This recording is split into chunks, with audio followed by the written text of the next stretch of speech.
Hello, welcome back to my Korean lesson. Today you are going to check out finer consonants, part 2.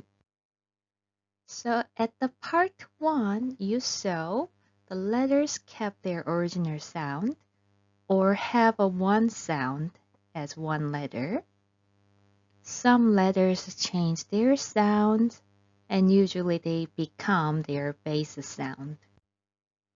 So first, take a look letters 그, 끄, 크,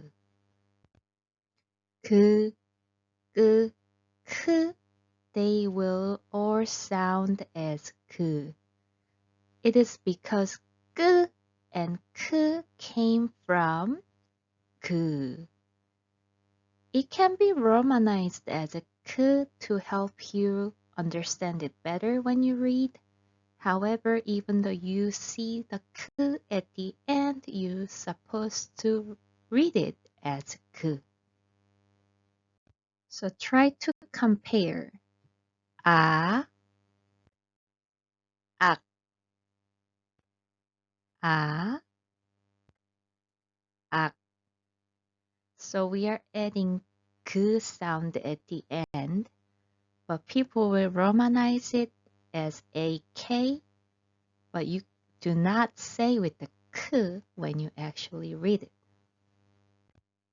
Let's see double consonant 끄, which came from the basic consonant 그. So without any finer consonant on the left, you will just read it na. With this finer consonant, you will say 낙.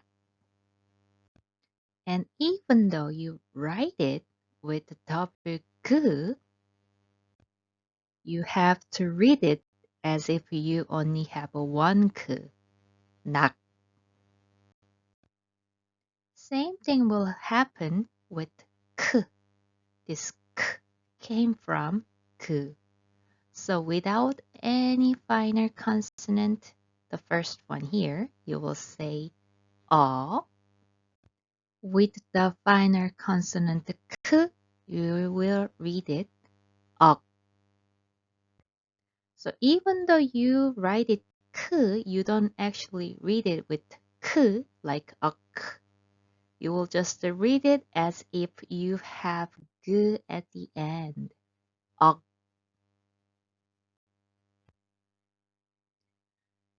Now let's see p and p.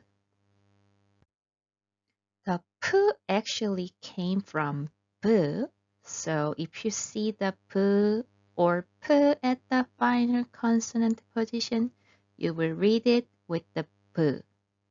However, people romanize it as a p because it helps you to understand in English, but you shouldn't read it with the p. So try to compare 아, 앞, 아, 앞.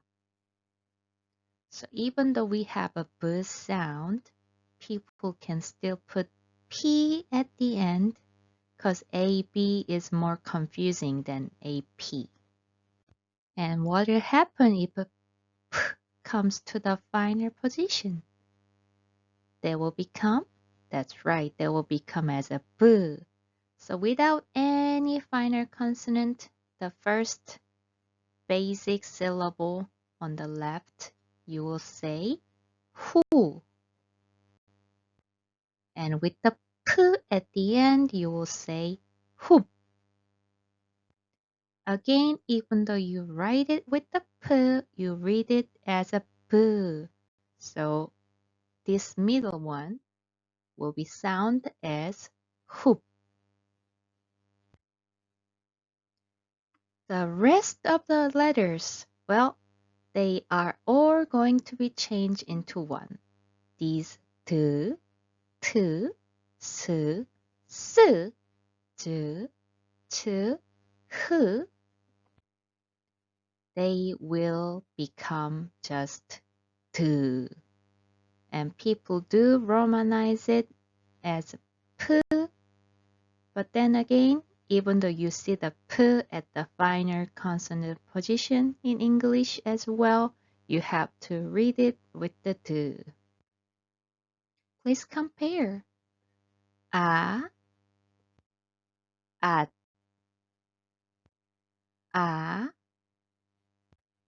at. One more example for you. Pa, with the T final consonant, you will write it as pat, but you will read it same with pat. One more example with the double consonant S. Even though you write with the S, you will change it to the D. So try to compare.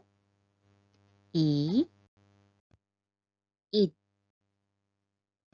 And this it is the same with as if you have the final consonant D at the end.